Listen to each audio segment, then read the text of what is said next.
So Gen G beat Top Esports this morning in a very, very close 5-game series.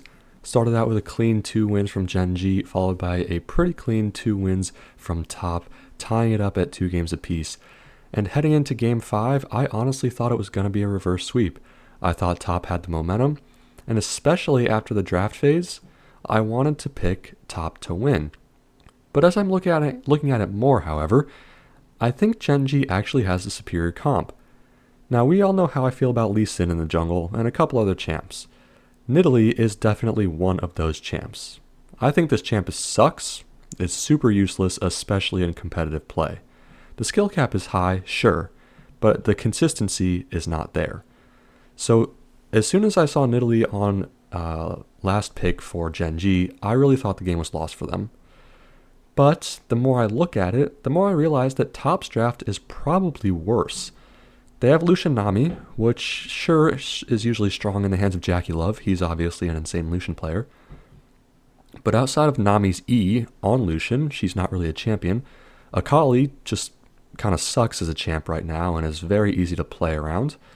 Sejuani here has no melee solo lanes to synergize with, and if you think she's synergizing with Akali, that's just delusion.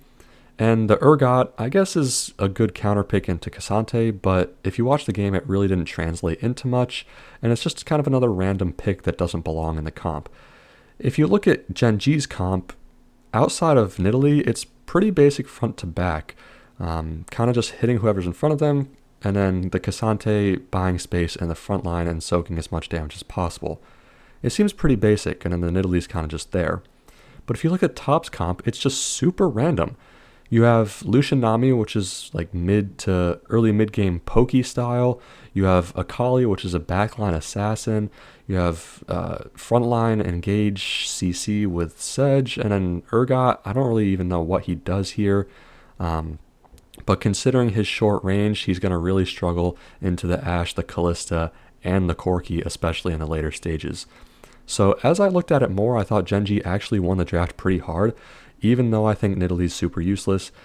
It got ahead early this game despite an early death.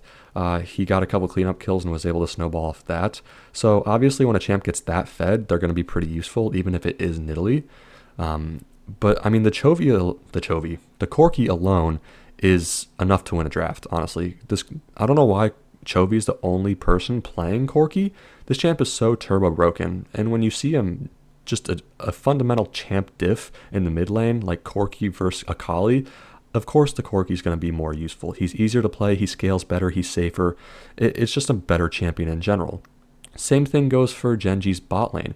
Even though Kalista Ashe, I think, just sucks, Lucian Nami's probably worse in my opinion.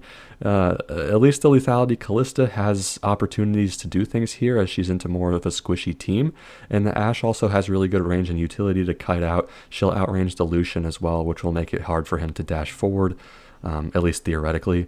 And Top's comp just seems really random. So the more I think about it, the more I think that, yeah, Gen G probably should have won this game just based off of draft. But man, I was worried after I saw that Nidalee pick. I really was. I think this champ is so bad, in competitive especially. But I'll give Canyon credit. He piloted it well outside of that early death in the jungle. And other than that, Gen G's comp is just kind of better. Their champions are just better. And so that's going to be pretty much it here. I was, at least pleased to see a really close 5-game series between 2 Eastern regions. This is really what is most fun for me in international competition. So let me know what you guys thought about the series this morning, about the Nidalee pick in Game 5, and where you see Gen G and Top going on later in the tournament. Thanks for watching. See you next time.